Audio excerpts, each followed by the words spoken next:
Isa ka bang power technician na gustong makapagtrabaho overseas, lalo na dito sa New Zealand? So magandang balita, Master, baka para sa'yo ang job opportunity na ito dahil may hiring para sa mga power technician papunta dito sa New Zealand.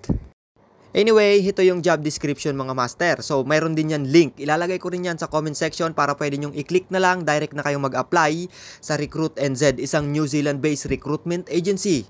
At para ito sa mga power technician. So, you will need the following: updated CV, employment certificates from past employers, supporting documents for employment, OEC from POEA, balik manggagawa information sheet.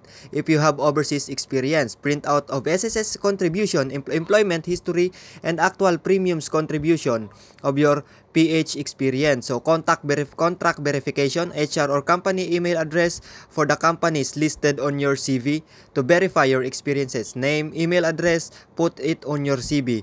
Siyempre, passport, napakahalaga niyan, mga master. Sample of 2-minute work video, 2 to 3 close-up pictures of your work. Please submit your resume along with cover letter, detailed and relevant experience, and why you are the ideal candidate for this position. So, ulitin ko, mga master. So, ayun, ang Recruit NZ, mga master, ito ay isang New Zealand-based recruitment agency. Rehistrado at legit ito, mga master.